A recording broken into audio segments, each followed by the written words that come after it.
Të nderuar të pranishëm me këtë xhami, vazhdojmë me mësimet dhe porositë që i marrim nga libri Riyadhus Salihin të Imam Neveviut rahimahullahu taala, i cili në këtë libër ka përmbledhur ajete nga Kur'ani fisnik dhe hadithe të pejgamberit sallallahu alaihi wasallam me të cilat ja kanë ndriçuar besimtarit rrugën drejt Allahu subhanahu wa taala.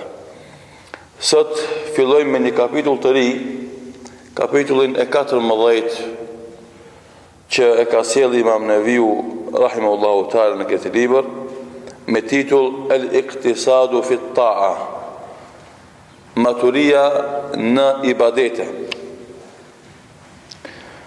Dhe e solli këtë kapitull pasi që në kapitullin e kaluar i tregoi rrugët e shumta të veprave të mira. Dhe këtu ka një lidhshmëri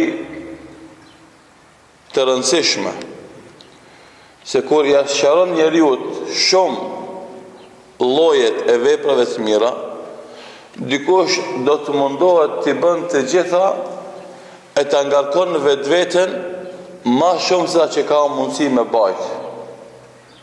E kur njeriu e ngarkon veten ma shumë se ka mundësi me mbajt, atëherë lodhet shpejt, edhe i praktis të gjitha veprat e mira pastaj. Andaj vjen ky kapitull për me tregu se llojet e veprave të mira janë të shumta, po ti merri ato dhe zbatoj me masë dhe maturi, që vazhdimisht t'jesh në ibadet. Sot e bën njërin, nesër e bën tjetrin, pas nesër tretin, pastaj të katërtin, pastaj të pestin, pastaj përsëri kthehesh të parin, kështu që çdo ditë ke adhurime të lloj-llojshme dhe të përshtatshme për shpirtin tanë dhe për momentin kur ti jeton. Dhe nuk lodhesh. Tamam mërzitesh për njërit adhurim, kalon te i dyti. Mërzitesh për dytit, kalon te i treti. Edhe kështu duke kaluar prej adhurimit në adhurim, prej ditës në ditë, vazhdon jetën me ibadete pa u lodh. Bile ki vullnet dhe elan me i vazhdu ato. Për ndryshe, nëse ti i merr punë me hujum, edhe mundohesh të gjitha adhurimet t'i bësh për një herë, shumë shpejt të lodhesh dhe pastaj e braktis krejt adhurimin, edhe fen bile. Dhe ka ndodhur në historinë islame të kaluarën dhe sot i kemi pa me sy dhe i kemi lexuar në historinë islame të njerëzve që e kanë marrë fen me hujum, që themi na. Edhe janë munduar që me dëshirë të mirë, normalisht në një të mirë, të gjitha adhurimet t'i zbatojnë dhe kanë filluar 1, 2, 3 e kanë ngarku veten, është lodh dhe fundi ka praktikisht të gjitha ato, bile ndoshta edhe këtë fen e kalon mos dorë. Dhe ky kapitull vazhdon të na jep neve këto sqarime.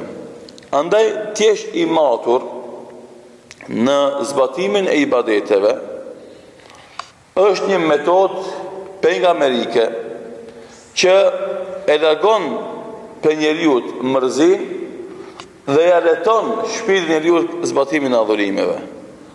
Se njeriu që angazhon veten për te mundësive të veta në udhtimin e tij drejt Allahu subhanahu wa taala, kjo ka mundësi me e pengu për me arritë qëllimi, ose ka mundësi me bë sebeb për me janë ndalu lëvizjen, ose me janë ngadalsu lëvizjen drejt Allahu subhanahu wa taala. Dhe për këtë shkak, çështja më e mirë është ecja qetë nga dalë me butësi drejt arritjes së qëllimit. Dhe edhe njëtën e përditshme jashtë e ibadeteve. Nëse ti e ki një vetur, një kerr, apo e ki një kamionet, edhe ngarkon, për shembull, kamioneta është e planifikuar me 3 ton. 3 tonelate minimum, ti e ngarkon 5 tonelate. Çka ndodh? Prej vendit ku ke bleti mallin, derisa vish të dyqani jot, pa ndodhur dhe një defekt s'ka mundësi. Ai shpohet guma ose i plas, ai prishet amortizeri, ai bën një defekt, pse se ajo 3 tonelate ti ngarku 5. edhe ti mëse me mri për gjysmore për vendit ku ke ngarkuar deri te vendi ku shkon, bëhen 3 orë. Apo ndoshta jetë rrugë krejt edhe së vjen ti te vendi ku je nis. Edhe në jetën e përditshme kjo ndodh, nëse ti e ngarkon sa s'mund me bëjt, e pengon nga arritjet e qëllimi vet, jetë në udhë.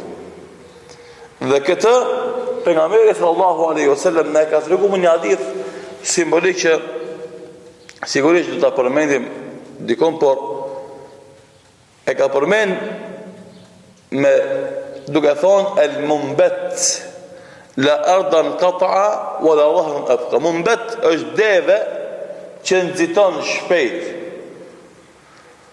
Thot kjo deve as që çon te vendi ku je nis ti me shku, po as që korizin e deves e lën rahat. Nxitimi dhe ngarkesa e madhe shkaktojnë defekte të mëdha dhe të pengojnë nga vazhdimi i udhëtimit. Andaj Imam Ibn Taymija rahimahullahu taala çka thot si rregull i përgjithshëm, dinullahi wasatun bayna al-ghali fihi wal jafian. Feja islame, feja Allahut është fe mesatare mes atij që e tepron me angazhime që s'ja ka bë Allahu dhu xhelal dhe atij që i lën pas dore angazhimet dhe obligimet që ka dhënë Allahu dhu xhelal. Mes këtij që tepron dhe këtij që anashkalon ibadetet. Mes atij që është ekstrem në shtesë edhe atij që është ekstrem në mungesë ose mangësi. Dhe elhamdulillah del me këtë shërime në shesh vlera e të qenurit ehli sunna wal jamaa. Se të vetmit që janë mesatar në mesin e krejt njerëzimit musliman janë ehli sunna wal jamaa. Mundon të jenë idhtar të sunnetit dhe xhamatit që ja mëson pejgamberi sallallahu alaihi wasallam të ecë në këtë rrugë mesatar, pa e tepru dhe pa i lënë pas dore obligimet kërshi Allahu subhanahu wa taala. Vazhdon Imam Neveviu rahimahullahu taala dhe sjell ajetet e para në këtë kapitull, mes tjerave thot se Allahu xhelal në Kur'an thot Taha ma anzalna alayka al-Qur'ana litashqa. Taha dy shkronjat Kur'anit. Pastaj thot na nuk ta kemi zbrit ti Kur'anin për të vuajtur ti, për të qenë bardh dhe pesh për ty. Kur'ani ka ardhur për t'ia letu jetën besimtarit, jo për t'ia vështirësuar. Tash nëse ti shkon dhe ja vështirëson jetën vetes tonë me mendjen tonë, supozimet e tuaja, hamendjen tonë. A ke vepruar në përputhje me porosinë e Kur'anit? Nuk ke vepruar. Se Kur'ani ka ardhur me ta letu, jo me ta vështirësuar. E kur ti ja vështirëson vetvetes, kjo tregon se ti nuk je të punu me Kur'an, por je të punu me mendjen tonë. E mendja jote mundet me ta vështirësuar, mundet me ta ranu, mundet me ta shkatërru jetën. Ama Kur'ani jo. Se Allah thot, ma anzalna alayka al-Qur'ana litashqa. Ne sta kemi zbriti Kur'anin o Muhammed sallallahu alaihi wasallam për të vuajtur ty dhe umetin jot. Jo, për kunazi ta kemi zbrit për të jetuar të lumtur, të qetë, rahatshëm në këtë dunjë. Do të Allahu dhu xhelal e ka zbrit Kur'anin për t'ia larguar umetit islam vështirësitë dhe të lashet dhe pengesat që kanë qenë në umetet para nesh. Ande ato dispozita fetare që kanë qenë tek Benu Israilt dhe tek krishterët, te Muhamedi sallallahu alaihi wasallam janë ngrit ato. Nuk ka pas, do thot, nuk kanë qenë të gjitha ngarkesat që kanë qenë te ata. Andaj do të ky Kur'an që ka ardhur me të largu këto ngarkesa dhe këto vështirësi. Ti vjen dhe ja vazhdon vetvetes këto ngarkesa, do thot nuk punon konform synimeve të Kur'anit fisnik. Dhe për këtë shkak Kur'ani ka ardhur si ilaç i zemrave dhe dritë e syve. Ilaç i zemrave që me pa zemrën e shnosh, edhe dritë e syve për të pa qartë rrugën dhe qëllimin, për të pa qartë rrugën dhe qëllimin. E dashuria i shëndetshëm, edhe e shef rrugën mirë, edhe din ku shkon, lëvizja jote është normal. As nuk e detyron me nxitu sa zban, pa as nuk e lën me ndet sa dëmton. Dhe kështu që ti lëviz normal në rrugën e qartë, drejt qëllimit të qartë, me lëvizje të shëndosh. Këtë ep Kurani dhe feja Allahu subhanahu wa ta'ala. Andaj ai që e ndjek këtë udhëzim në këtë formë, shpëton dunjë dhe në ahiret, e ai që ja kthen shpinën kësaj forme të udhëzimit, shkatrohet në dunjë dhe shkatrohet në ahiret. Pastaj e sjell ajetin e dytë Imam Neveviu rahimahullahu ta'ala dhe thot: Qala Allahu ta'ala Yuridu Allahu bikumul yusra wala yuridu bikumul usra. Allahu don për ju lehtësimin dhe nuk don për ju vështirësinë. Allahu me të gjitha veprimet e veta, me shpalljen e Kur'anit dhe dërgimin e Muhamedit sallallahu alaihi wasallam, don me këto që t'ja leton muslimanit ditën, jo t'ja vështirëson. Dhe kjo është një ajet shumë i madh që ka nevojë muslimani mu ndal me mendu. Dhe kur të shef një musliman që ja ngushton dhe ja vështirëson jetën vetvetes, po edhe tjerëve mundohet me ja ngushtu dhe vështirësu, atëherë nga kjo e kupton se kjo nuk është përputhje me Kur'an, po thjesht është jashtë Kur'anit. Se po të ishte nga Kur'ani do të kishte lehtësim për te dhe për tjerët.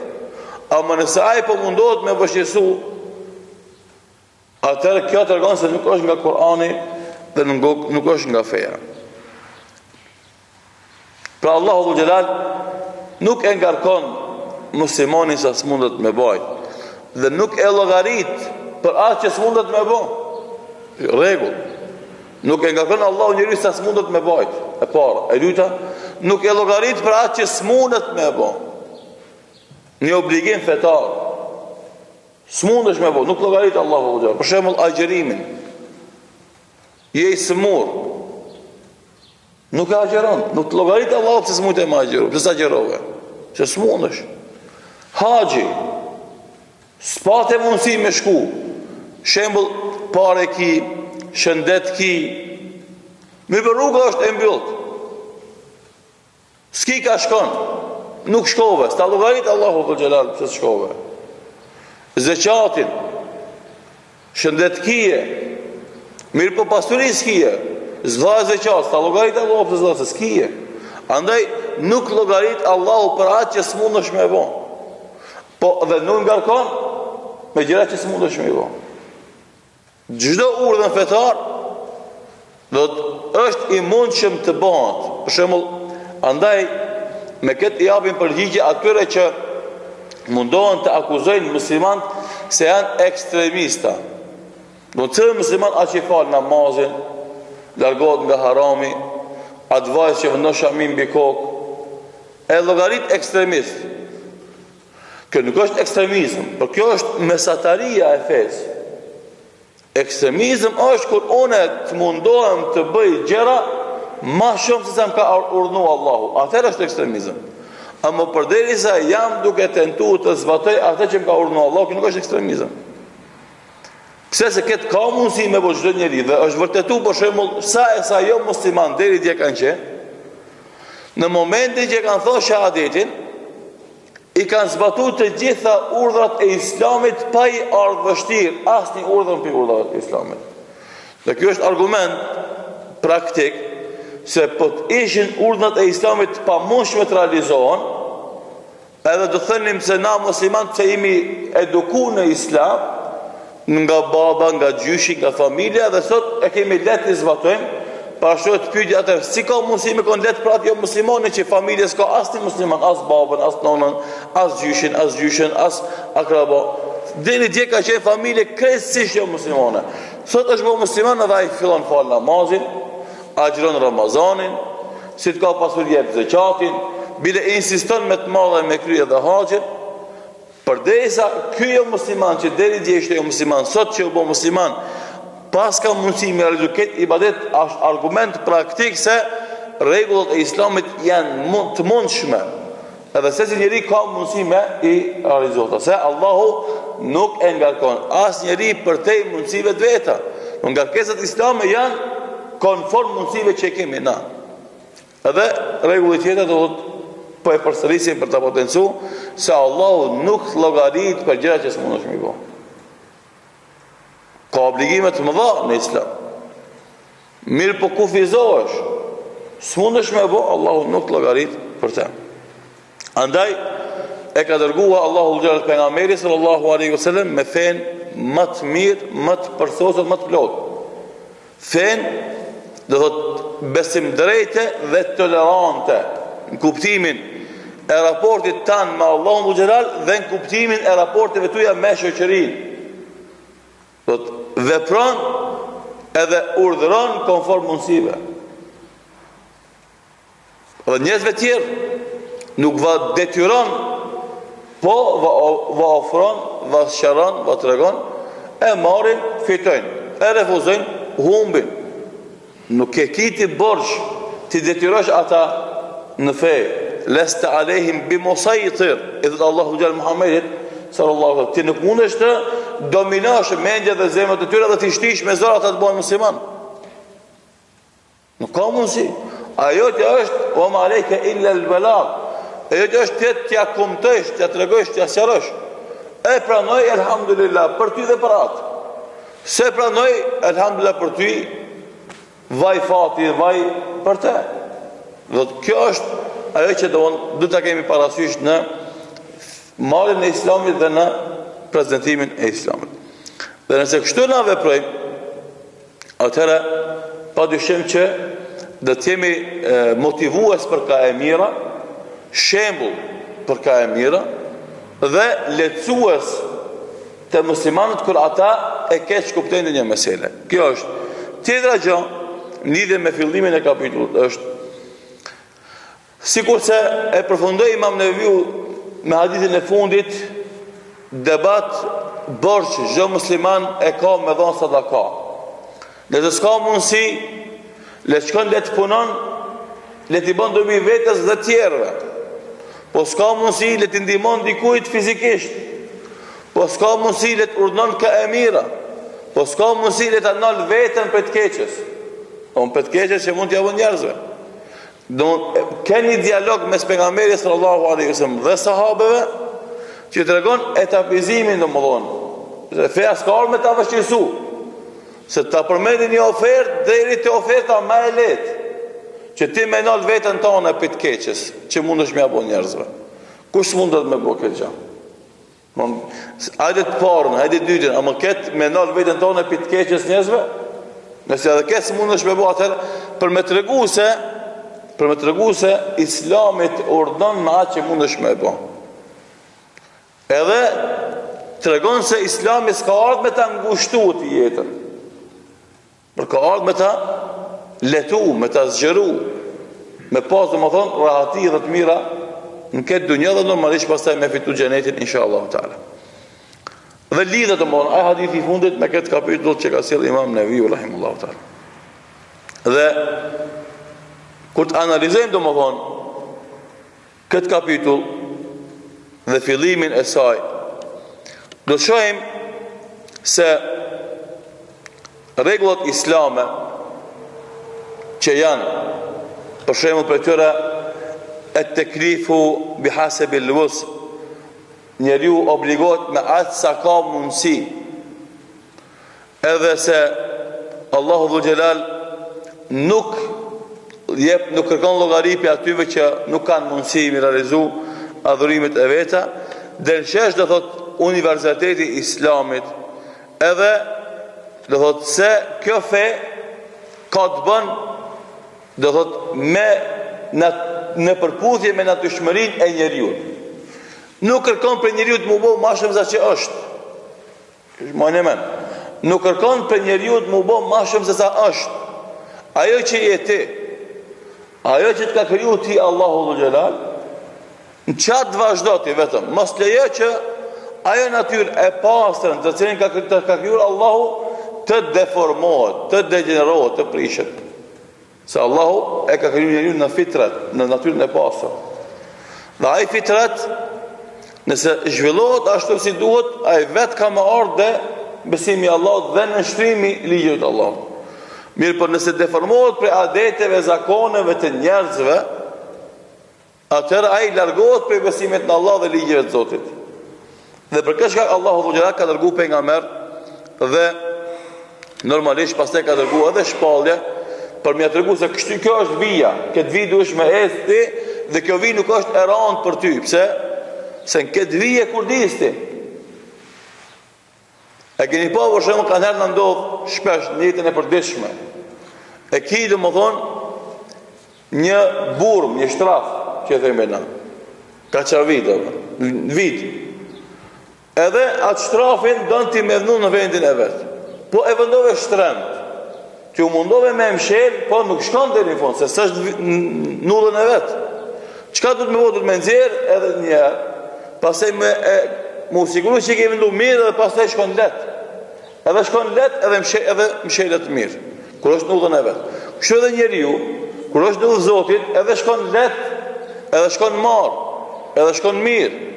Kur është nullë Zotit, domthon sa këtë mirat i ka, pasuni ka, pushtet ka, mirë po nuk i shkon mirë, pse se nuk është vijë. Ka dalë për vijë. Edhe dhe se ta kthesh viti, ka problem. Ku ta kthesh, ta nxjerrësh njerë jashtë, ta qesh vijë e pastaj shkon lehtë. Dhe kjo është qëllimi i Kur'anit dhe Sunetit. Domthon ajo që e keq përdorin mediat dhe disa njerëz kur mundohen me tregu që mos u bën shumë fetar se vun jetë. Për shembull njerëzit shajnë, të ofendojnë, të nënshmojnë, të kritikojnë, të etiketojnë. Kjo është keq kuptimi i fesë, se feja nuk të bën ekstrem. Feja të bën normal. Feja të bën normal. Pa fe je abnormal, nuk je normal. Pa fe bësh ekstremist. Me fe bësh i matur, bësh i butë, bësh human, bësh i urtë, bësh dashamir ndaj krejtëve, mundosh me kontribu krejtëve, dhe normalisht bësh i drejt ndaj krejtëve, edhe mundosh me nërë zullumin e tjerëve kundër të pafajshmeve ose doptive. E ata kur të mundosh me nërë zullumin e të fortit ka shqit doptit, e llogarisin ekstremist, këtë që i mundohet me nërë zullumin e zullumqarit e fort. E zullumqarit e fort e llogarisin human. E këtu pasaj del ajo propaganda, maqineria propagandistike e medias botnore, ku mundohet një musliman që mundohet me ndihmu atë të cilit i bëhet zullum, e etiketon si ekstremist edhe radikalist, e atë zullumqarin e fort e llogarit si humanist e përhapës i vlerave. Për atë shkak nuk ka ndodhur në historinë e njerëzimit që feja me prodhue ekstremist edhe dhe feja e shëndosh, feja e drejt, feja Allahu Dhul Jalal. Përkundrazi, shembull nga jetja e pejgamberit sallallahu alaihi wasallam, edhe sahabeve, edhe muslimanëve në kohën e forcës, kanë treguar se ata ku kanë shku, kanë ndriçuar dhe kanë sjellë vlera. Krahasim me të tjerë që kanë bërë, ka qenë dhe thot e pa arritshme drejtësia dhe mirësia e tyre. Edhe sot, ku janë muslimanët e shtypun, edhe janë të ngrohtë, përsëri nëse ka devijime dhe deformime, janë shumë më pak se sa devijime dhe deformime që ndodhin te të tjerët. Se ata e kanë deformuar fen, edhe një fe e deformuar, padyshim që nuk ka mundësi me lënë gjurmë të drejta tek i thartë asaj feje.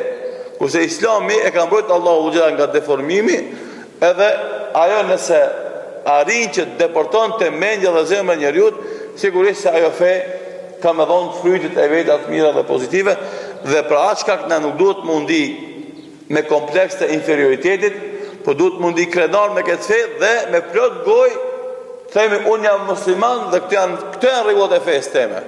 Unë s'kam nevojë me u turpnu prej fesë teme. Duhet u turpnu ata të tjerët që edhe në citatet e fesë të tyre, po edhe në praktiket e fesë të tyre kanë një të kaluar të përgjakshme me zveti, para se me konë me të tjerët.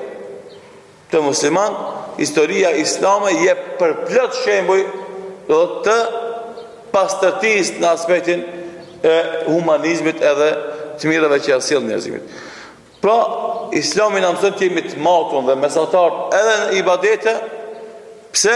Se është rruga e gjatë, nuk e ngarkon veten shumë, se duhesh me udhëtu gjatë derisa të mështi qëllimi jot, edhe ai që niset për maraton dhe udhëtë gjatë, dhe se ngarkon veten fillim sa s'mund do të më bajt, arrin qëllim.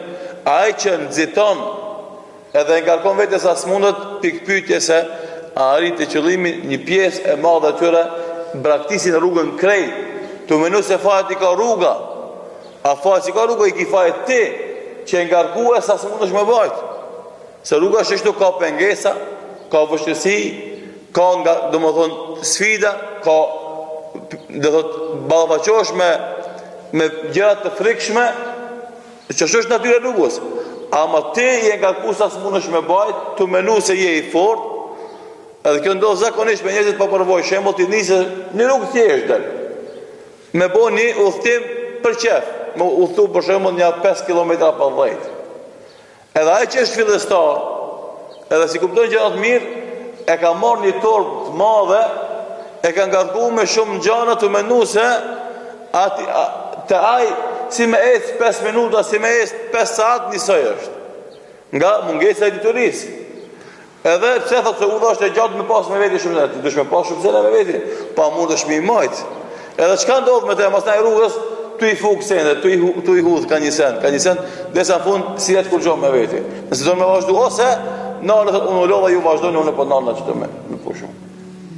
Ama ai që din këtë punë, merë gjona sa i duan pa tjetër nuk ban, se e din se nëse e ke marrë një send 5 kg, kur të thësh 5 km 10 e 20, dhe bëhet 50 kg ja. Shkon të bëhet me rënë se sa që është realisht. Dhe për këtë shkak ngarkohesh ti shumë, ngarkohesh aq sa ti mas 10 km 20 mundesh më e bëj. Dhe kjo është nga proja e jetës. Andaj feja dhe jeta janë ngjashme. Veç ki nevojë mundal me mendu edhe i kupton këtë porosi dhe mesazhe inshallah taala. Për na sot mjaftohemi me kaq me komentin këtyre ajeteve dhe hyrjen e kësaj temës, që inshallah taala ndes në ashën vazhdojmë me hadithin e parë në këtë kapitull duke lutur Allahun xhelal në ditë të bishme dhe vepra të mira, dhe të hajë dhe beqet në dunjë dhe në ahiret. Dhe ashtu sikur se kalojmë çaste të bukura me hadithet e pejgamberit sallallahu në dunjë, na mundson që të kalojmë çaste të bukura me vetë pejgamberin sallallahu alaihi wasallam ditën kur dalim para Allahu subhanahu wa taala, wallahu taala